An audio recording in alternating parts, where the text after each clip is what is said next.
ওমা, বলো না কি হয়েছে তোমার? কে মেরে ফেলবে? তাইমার মন গলে একটু, মেয়েকে ধরে চোখের পানি ফেলে বলল। বলবো, সব বলবো, একটু সময় দে। সিরাত সরে দাঁড়ায়। তাইমা খানম বাথরুমে গিয়ে লম্বা শাওয়ার নেয়। চোখের সামনে ভাসছে সেই দৃশ্য। তার পেছনে ছুটে আসার কথা মনে হলেই বুক ধড়ফড় করে, মনে হয় স্ট্রোক করবে সে। গোসল করে সেদিন সিরাতকে কোনো কথাই বলল না, রাতে না খেয়ে ঘুমিয়ে যায়। ভয়ে আতঙ্কে ভয়াবহ জ্বর হানা দেয় তার শরীরে। সিরাত অস্থির হয়ে মায়ের মাথার কাছে বসলো। তাইমা জ্বরের ঘোরে বাজে বকছে, সেই ঘটনায় আওড়াচ্ছে বারবার। সিরাত জলপট্টিতে সারা রাত ভাবলেও মায়ের কথা। এসব উল্টাপাল্টা কি বকছে তার মা? কিসের এত ভয়, যার ফলে তীব্র জ্বর চলে আসলো? সকাল 9টায় তাইমার জ্বর কমে যায়। বিছানায় শোয়া থেকে উঠে বসে দেখলো সিরাত তার মাথার কাছে ঘুমিয়ে আছে। মেঝেতে পা মেলে বিছানায় মাথা গুজে পড়ে আছে। তাইমা চুমু খায় মেয়ের মাথায়। হঠাৎ ছোঁয়ায় ঘুম ছুটে যায় সিরাতের। ধরফর করে উঠে বলল।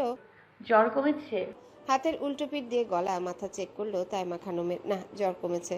স্বস্তি পেল সে। তাইমা মলিন হেসে মেয়েকে দেখলো, বলল। রাতে ঘুমাসনি? সিরাত নাস্তা করার জন্য বাইরে যেতে যেতে বলল। ঘুমিয়েছি। এবার নাস্তা করে আমাকে সব বলবে, নয়তো ভুলে যাব তুমি আমার মা। তাইমার বুকটা মোচড় দিয়ে ওঠে। চোখ দুটি টলমল করতেই হাত দিয়ে মুছে ওয়াশরুমে যায়। স্থির করলো সব বলবে সিরাতকে। প্রমুখ দুপুরে খেয়ে আরাম করছিল বিছানায়। সে আরাম হয়তো কবিরের সহ্য হলো না। সে রুমে উকি দিয়ে বলল। স্যার, এই ফাইলে সব আছে। প্রমুখ খেলে দুলে আসলো কবিরের সামনে। ঢিলে ট্রাউজার নাভির নিচে পড়ে আছে, খালি চওড়া বুক আর শক্ত পেটের কয়েকটি ভাঁজ স্পষ্ট। সে কবিরকে আপাদমস্তক দেখে বলল। কি আছে তোর মাথায়? প্রমুখের কথায় হোঁচট খেল সে। থতমত খেয়ে বলল। মেয়েটার ডিটেলস।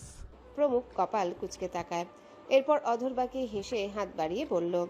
ওহো, এবার দে, অনেক সময় নিয়েছিস।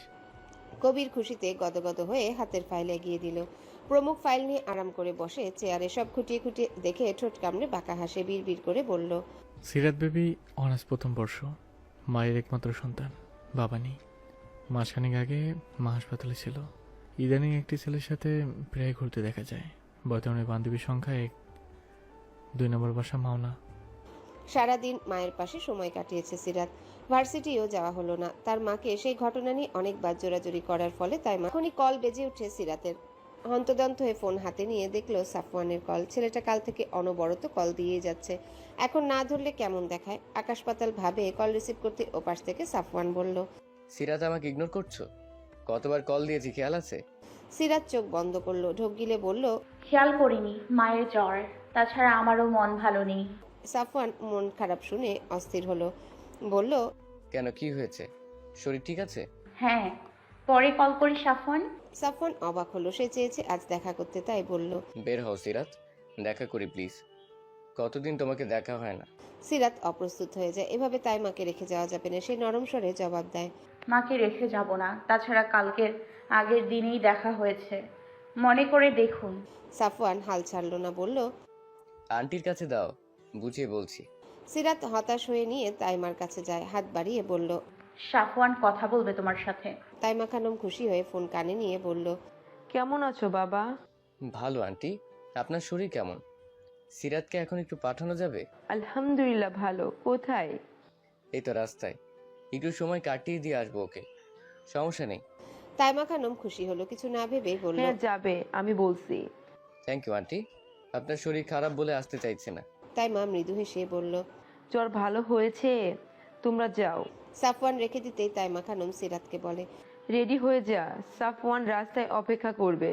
সিরাত নাক মুখ কুচকে দাঁড়িয়ে আছে, মুখে বিরক্তি ভাব ফুটিয়ে বলল। এখন যেতে ভালো লাগছে না মা, আর তুমি ধেই ধেই করে হ্যাঁ বলে দিলে অসহ্য করে। না গেলে আমিও কথা বলবো না, পারলে আজই বিয়ে দিয়ে দিতাম আমি। সিরাত বিরক্ত হয়ে রুমে যায়। পেছন পেছন তাইমা এসে আদুরে স্বরে বলল। সিরাত ঘুরে আয়, ভালো লাগবে। তাছাড়া আমি ভাবছি কাল সাফওয়ানকে ডাকবো, বিয়ের প্রস্তাব দিব। মুহূর্তেই মায়ের কথায় কান গরম হয়ে যায়। রুক্ষ গলায় বলল। বাজে বকবে না মা, নয়তো যাব না বাইরে। তাইমা খানম দমে যায়। থাক, রাতে বুঝিয়ে বলবে। এখন যেভাবেই হোক সিরাতকে রেডি করাতে হবে। তাইমা আদর করে অনেক বুঝিয়ে অবশেষে বাইরে পাঠালো। তবে সিরাত বলে যায় যেই আসুক দরজা খুলবে না। তাইমাও মাথা ঝাঁকিয়ে সায় জানায়। সিরাত সাফওয়ান মুখোমুখি বসে আছে একটা ছোটখাটো পার্কে। চারিপাশে ফুল বিক্রি করছে কয়েকটা ছেলে মেয়ে। তাদের দিকে তাকিয়ে সিরাত ভাবছে এই ফুলের মতো পবিত্র ছেলেমেয়েদের এখন স্কুলে থাকার কথা। মা বাবার বুকে শান্তি খুঁজার পালা, আর তারা বাস্তবতার কাছে হার মেনে ফুল বিক্রি করছে এক মুঠো ভাতের অভাবে। কিছুক্ষণ আগেই তারা দুজন এখানে এসেছে। আসার পর থেকে দেখছে প্রতিদিনের থেকে আজ সাফওয়ান চুপচাপ, তাই সিরাতও কিছু বলেনি। বাচ্চাদের হাসি চঞ্চলতা উপভোগ করছে সে। সিরাতকে ফুলগুলোর দিকে তাকিয়ে থাকতে দেখে সাফওয়ান গলা খাকারি দিয়ে বলল, ফুল নিবে? এনে দিই। হঠাৎ সাফওয়ানের গলায় হুঁশ ফিরে সামনে ঘুরে ক্ষীণ হেসে জবাব দেয়, এমা, না না না, ফুল লাগবে না। বললেই হলো। দাঁড়াও, আনছি। সিরাত হাত বাড়িয়ে থামানোর আগে সাফওয়ান বাচ্চাদের কাছে দৌড়ে যায়। সবার সাথে হেসে যতগুলো ফুল ছিল সব কিনে নেয়। সিরাত সেদিকে তাকিয়ে থাকার সময় একটা গাড়ি বাতাসের বেগে শাসা করে চলে যায়। হঠাৎ অল্প দূরত্বে যে গাড়িটা থামলো। বাতাসের ধাক্কায় পেছনে ঘুরে সিরাত। চোখে পড়ে গাড়ি থেকে নামা প্রমুখের মুখ, পরনে কালো শার্ট প্যান্ট, পেশিগুলো ফুলে ফেপে আছে, মুখে তার বাঁকা হাসি। দু হাতের সাহায্যে চুলগুলো পেছনে ঠেলে হাতা ফোল্ড করতে করতে এদিকেই আসছে। সিরাত কপাল কুঁচকে তাকায়, এ ছেলে এখানে কেন? তার আকাশ পাতাল চিন্তার মাঝে প্রমুখ তার সামনে দাঁড়ায়। সিরাতের পাশের ফাঁকা জায়গায় ধপ করে বসলো। সিরাত ধমকে যায়, ভয় পাচ্ছে সে। নিজেকে গুটিয়ে আরও চেপে বসলো সিটে। ধরা গলায় বলল, এখানে বসছেন কেন? ততক্ষণে সাফওয়ান দূর থেকে সিরাতের পাশে প্রমুখকে বসতে দেখে বিস্ফোরণ দৃষ্টিতে তাকিয়ে হন্তদন্ত এগিয়ে আসে। সিরাতের কথায় প্রমুখ আরো গা ঘেঁষে বসলো। একটু ঝুঁকে সারা মুখ গভীর নয়নে দেখে। গলায় দাগ বসে আছে। তার চোখে পড়তেই শয়তানি হাসে এসে আঙ্গুল বাড়ায় সিরাতের গলার কাছে। নিশ্চয়ই তারই দেওয়া এই চিহ্ন। বাহ, এই মোক্ষম সুযোগ। প্রমুখের আচরণে সিরাত কেঁপে উঠছে। ভয়ে জড়ানো কণ্ঠে কিছু বলার আগে সাফওয়ান প্রমুখের হাত ঝটকা মেরে দূরে সরায়। রেগে চোয়াল শক্ত করে বলল, মেয়ে মানুষের গায়ে হাত দেওয়া স্বভাবে দাঁড়িয়েছে? কোন সাহসে তুই সিরাতের গায়ে হাত বাড়াস? ওই হাত আমি ভেঙে দেব। প্রমুখ রক্তচক্ষু নিক্ষেপ করে সাফওয়ানের দিকে। রাগে সারা শরীর ঘেমে যাচ্ছে তার। এই ছেলে দেখছি খুব সাহস, তার হাত ঝটকা মারে। সেও রাগ নিয়ন্ত্রণ না করে সাফওয়ানের কলার চেপে ধরে বলল, মাটি চাপা দিয়ে দেবো। সাফওয়ান আস্তে করে নিজের কলার ছাড়িয়ে নেয়। সামনে এগিয়ে সাফওয়ান সিরাতের হাত ধরে তার পাশে দাঁড় করিয়েছে। সিরাতের চোখ টলমল, ভয়ে সারা দেহ অসাড় হয়ে আসছে। প্রমুখ রাগে ফুঁসছে। তার সাথে লাগতে আসার স্বাদ ঘুচিয়ে দিত। রাগ কন্ট্রোল করার জন্য সময় নিল কয়েক সেকেন্ড। এরপর হঠাৎ কি মনে করে অধরবাকি উচ্চস্বরে হেসে ওঠে। তার কাণ্ডে ভড়কে যায় দুজন। প্রমুখ মুখটা নিরীহ ভান করে ঠোঁট ফুলায়। এবার সময় নষ্ট না করে চট করে সিরাতের গলার সেই দাগে আঙ্গুল ছুঁয়ে দিল। নিজের উপর বিশ্বাস রেখে ভ্রু নাচিয়ে বলল, গলায় আমার দেওয়া চিহ্ন নিয়ে ঘুরছো? এটা তোমার বয়ফ্রেন্ড জানে? এটা তোমার বয়ফ্রেন্ড জানে? কতটা উন্মাদ ছিলাম ওই রাতে, এসব জানা উচিত তার। তুমি সব বলবে নাকি আমি? দেখুক, আদরের সময় একটু কৃপণতা করিনি আমি। একটু থামলো। সিরাতের মুখের কাছে ঝুঁকে জোরে ফু দিয়ে চট করে বলল, তাই না সিরাত? ঠিক বলেছি আমি? এতটাই ভালোবাসে যে আমার দেওয়া চিহ্ন নিয়ে সব জায়গায় ঘুরে বেড়ায় ও। সত্যিই কি তোমার গলার দাগটি এই ছেলের দেওয়া? সে যা বলেছে সব কি সত্যি? উত্তর দাও সিরাত, চুপ করে থেকো না। সিরাতের বাহু শক্ত করে ধরে উচ্চস্বরে বলে ওঠে সাফওয়ান। তার রাগে সারা দেহ কাঁপছে। বাইরের একটা ছেলে এসে যা তা বলবে, তবুও সিরাত চুপ থাকবে কেন? প্রমুখ মনে মনে ভীষণ মজা পাচ্ছে। সে উত্তর শোনার অপেক্ষায় আরাম করে বেঞ্চে বসে পায়ের উপর পা রেখে দুলাচ্ছে। আজ এক গার্লফ্রেন্ড বয়ফ্রেন্ডের বিচ্ছেদ হওয়ার সাক্ষী থাকবে। সে দেখবে বয়ফ্রেন্ডের রিয়াকশন কি হয়। তার চুপসে যাওয়া মুখ দেখে তৃপ্তি পাবে সে। অপমানে লজ্জায় সিরাতের চোখ দিয়ে পানি পড়ল। বুকের ভেতরের ক্ষত তাজা হচ্ছে আস্তে আস্তে। এ কোন সত্যে সামনে পড়ল সে। সে চেয়েছিল ভালোভাবে সাফওয়ানকে বলতে, আর এই লম্পট ছেলে সে পাবলিক প্লেসে সিন ক্রিয়েট করলো। মাথা নিচু করে ফুপিয়ে উঠতে সাফওয়ান চোয়াল শক্ত করে বলল, তার মানে কি বুঝে নেব যা বললো সব সত্যি? কথা শেষ করে ঝাটকা মেরে বাহু ছেড়ে দেয়। সারা মুখ রাগে লাল হয়ে আছে। এক হাত কোমরে দিয়ে শ্বাস ফেললো কয়েকবার। এরপর সিরাতের থুতনি ধরে নরম গলায় বলল, সিরাত, কথা বলো, একবার মুখ ফুটে বলো এসব মিথ্যে। তোমার গায়ে ফুলের টোকাও পড়েনি। একটু থেমে অগ্নিদৃষ্টিতে তাকায় প্রমুখের দিকে বলল, তারপর দেখো এই ছেলের কি হাল করি। তেতে উঠে প্রমুখ উঠে সাফওয়ানের সামনে তেরে গিয়ে বলল, কি করবি? আরে মিথ্যা হলে তো করবি। কি আফসোস, তোর প্রেমিকা আমার রুমে মধু খেতে যায়। এবার চুপ করে থাকতে পারল না সাফওয়ান। প্রমুখের কলার চেপে খেপে বলল, চুপ। সিরাতকে নিয়ে আর একটাও বাজে কথা সহ্য করবো না। মাত্র বলা শুরু করলাম। ইস, তোর কপাল পোড়া। বিয়ের আগে আমি সব দেখে ফেলেছি। উফ, এত হট, গরমে এসিও কাজ করছিল না। একটু থেমে বড় করে শ্বাস ফেলে বলল, সিরাতকে সামলানোর জন্য আমার মতো প্রমুখ দরকার। তুই একটা লেতা বাচ্চা। তুই বরং কবিরাজ বাড়ির সাততলা থেকে চিকিৎসা নে, শরীরে এনার্জি আন, তারপর ভেবে দেখবো সিরাত কাকে ডিজার্ভ করে। কথা শেষে সাফওয়ানের দিকে তাকিয়ে দেখলো কষ্টে চোখ মুখ লাল। সাফওয়ান প্রমুখকে পারছে না চিবিয়ে খেতে। সে চায় না পাবলিক প্লেসে কিছু হোক, আগে সত্যি জানতে হবে। প্রমুখ স্বাভাবিক কণ্ঠে বলল, টাকা আছে নাকি লাগবে? নিতে পারিস, আমার টাকার অভাব নেই। মন আমার ভারী নির্দয়, কোনোভাবেই চাই না বিয়ের রাতে তোর বউ পালিয়ে যাক। দরকার হলে সব খরচ আমার, তবু উন্নত চিকিৎসা করে এনার্জি বাড়া, নইলে বউ টিকবে না রে। সাফওয়ান তেড়ে গেল, কলার চেপে চোয়াল শক্ত করে বলল, এতক্ষণ ধরে যা খুশি বলেছিস, চুপ ছিলাম। আর একটা শব্দ করলে মেরে ফেলবো। আমার এনার্জি আছে নাকি নেই তোকে দেখাতে হবে? প্রমুখ চোখ মুখ কুচকে বলল, সি, আমার কোনো ছেলের প্রতি ইন্টারেস্ট নেই। এই দূরে যা, আমাকে স্পর্শ করে অপবিত্র করিস না। এ দেহে মেয়ে ছোঁয়া লাগবে শুধু, তোর মতো বাজে ছেলে নয়। তোর দেখছি চরিত্রের সমস্যা, এর জন্যই দেখছি সিরাত আমার কাছে গিয়েছিল। তুই দিতে পারিস না বুঝি? হাত ধরতেও কাঁপিস? সিরাত অশ্রুসিক্ত চোখে থমকে তাকায় প্রমুখের দিকে। এখানে বাজেভাবে বিশ্রী কথাগুলো বলতে পারলো? কাপা পা দুটো অবশ্যই চট করে সিরাত মাটিতে বসে পড়ে। সাফওয়ান খেপে গেল, সে প্রমুখকে মারতে যায়। প্রমুখ এতক্ষণ চুপ থাকলো, এবার নাক বরাবর ঘুষি মারল। দুজনের ধস্তাধস্তিতে সিরাত উঠে দাঁড়ায়। দুজনকে টানলেও কাজ হলো না। সাফওয়ান রীতিমতো প্রমুখকে আক্রমণ করতে যাচ্ছে। সিরাত অবশেষে দুজনার মাঝখানে এগিয়ে বলল, স্টপ, এসব কি হচ্ছে? আমি কি খেলার পুতুল? দুজনে যা বলবে মেনে নিব। পাবলিক প্লেসে সিন ক্রিয়েট করবেন না। এরপর সাফওয়ানের দিকে তাকিয়ে হাতের পিঠে চোখ মুছে বলল, হ্যাঁ, এসব কিছু সত্যি। নিরুপায় ছিলাম আমি।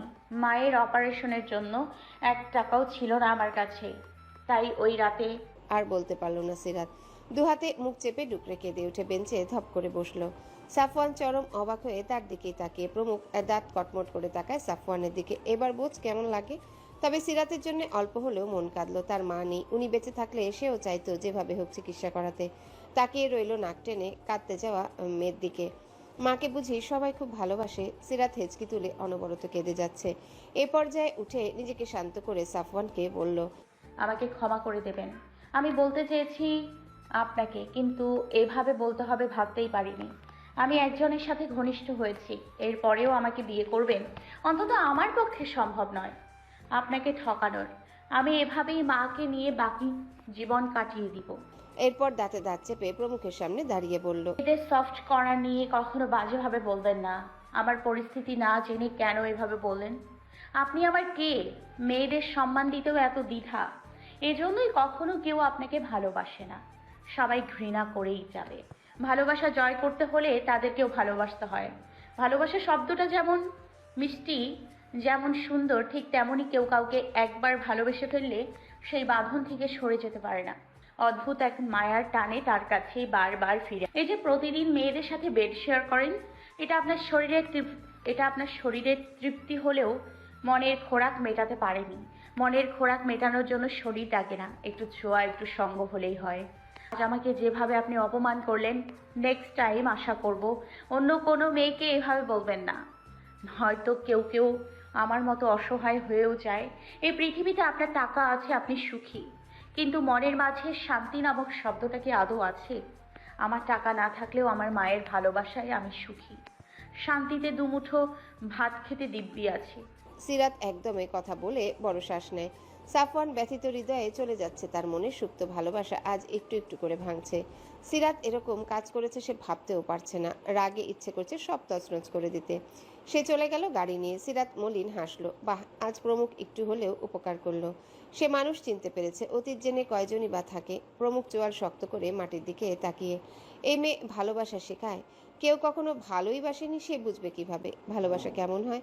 মাকে খুব মনে পড়ছে তার। হাত মুষ্টিবদ্ধ করে বেঞ্চে বসে রইল।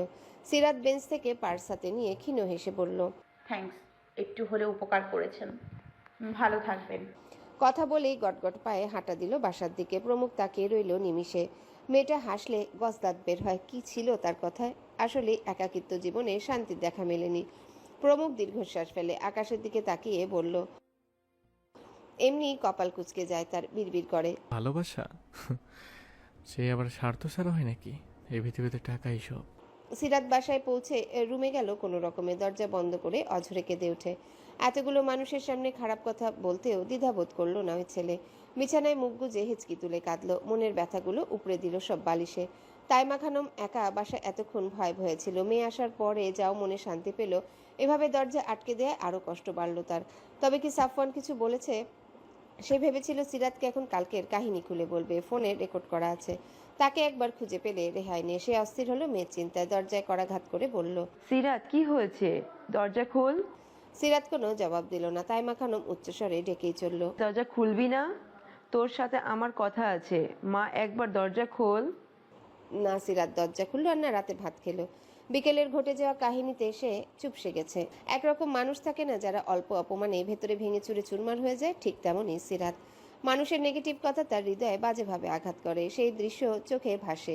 জীবনে যত স্বপ্ন ছিল সব তছনছ হয়ে গেল হঠাৎ ঝড় এসে। তাইমা খানম শেষে হাল ছেড়ে দেয়। মেয়ের দরজার বাইরেই নির্ঘুম রাত কাটিয়ে দিলেন তিনি। সিরাতের বলা কথাগুলো সারা রাত ভাবলো প্রমুখ। বারান্দার সোফায় আয়েশ করে বসে কফি খেতে খেতেই ভাবছে, আসলেই তো আমাকে কেউ ভালোবাসে না। প্রতিদিনের মতো আজ একটি মেয়ের আসার কথা ছিল তার রুমে, কিন্তু মেয়েটার সমস্যার জন্য আসতে পারেনি। অন্য কোনো দিন হলে প্রমুখ উন্মাদের ন্যায় আচরণ করত, কিন্তু আজ সে চুপচাপ। রাত কাটলো তার সিরাতকে ভেবে। নিশ্চুপে কল্পনা করলো লাল বউ। তার মা বাবার এক কপি বিয়ের ছবি ছিল তার কাছে। সেই কথা মনে হতে রুমে যায় হন্তদন্ত হয়ে। ওয়ার্ড্রপ থেকে বের করলো সেই ছবি। কিশোরী মায়ের রূপ ছিল চোখ ধাঁধানো, লাল শাড়িতে মাথায় ঘোমটা, মুখে কোনো মেকআপ নেই, হাতে ভরা চুড়ি, নাকে নাকফুল, গলায় কানে স্বর্ণের গহনায় রূপ দ্বিগুণ বেড়ে গেছে। বিয়ের দিন মেয়েদের সৌন্দর্যও বৃদ্ধি পায়।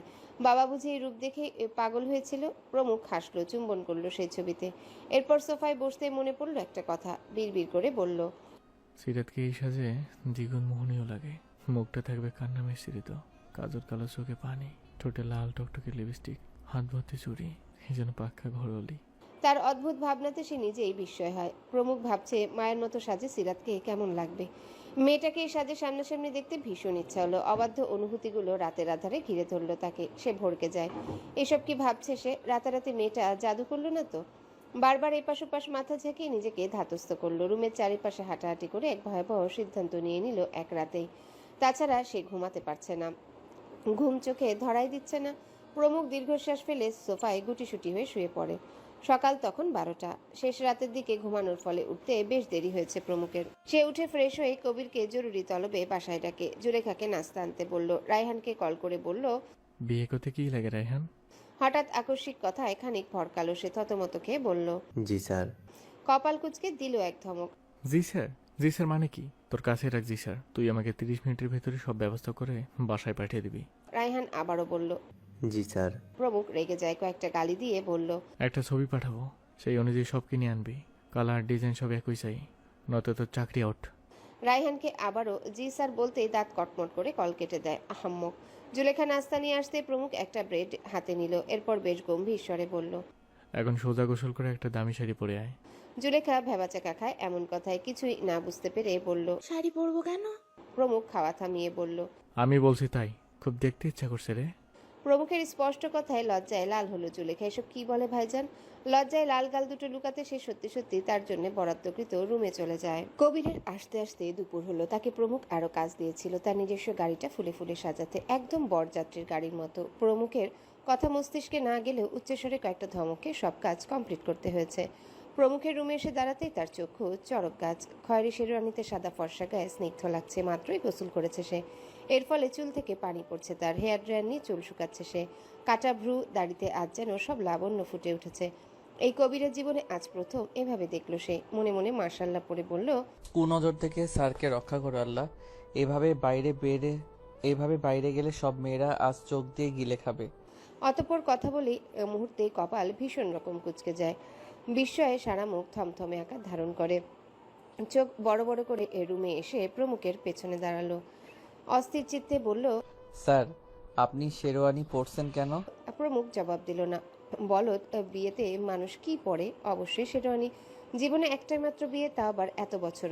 তীব্র নিন্দা জানানোর পর আজ একটু মন চাইছে, অমনি সায় দিয়েছে সে। কখন আবার তার মনের ভেতরের মন তার সাথেই বিরোধিতা করবে, বলবে বিয়ে করিস না, এসব পাগলের কারবার, তুই সুস্থ মানুষ। তখন দেখা যাবে লাল বউ দেখার স্বপ্ন চিরকাল স্বপ্নই রয়ে যাবে। এখন মন যা চায় তাই করবে প্রমুখ। সে চুল শুকিয়ে আছড়ে ততক্ষণে জুলেখাও যথেষ্ট সেজে এসেছে। লজ্জায় মরিমরি হয়ে প্রমুখের রুমে উকি দিল। তখনই চোয়াল ঝুলে ধপ করে মেঝেতে বসে পড়ল। এ কি দেখছে সে? প্রমুখ বরবেশে কেন? ও মনে জাগলো, তবে কি প্রমুখ তাকে বিয়ে করবে? লজ্জায় আড়ষ্ট হয়ে নিচু করে দাঁড়িয়ে রইল সে। ইস, কি হচ্ছে এসব? প্রমুখ হাতে ঘড়ি পড়ে নজর দিল কবির আর জুলেখার দিকে। কবিরকে গভীর দৃষ্টিতে তাকিয়ে থাকতে দেখে আর জুলেখাকে লজ্জা পেতে দেখে বলল, আশ্চর্য, বিয়ে করব আমি, তোদের কি হলো? মনে হচ্ছে লজ্জায় নীল সাগর হয়ে যাচ্ছিস। আজ আমার বাসর নাকি তোদের? জুলেখার কান গরম হয়ে যায়। বাঁশর শব্দ কানে যেতে গরম ধোঁয়া বের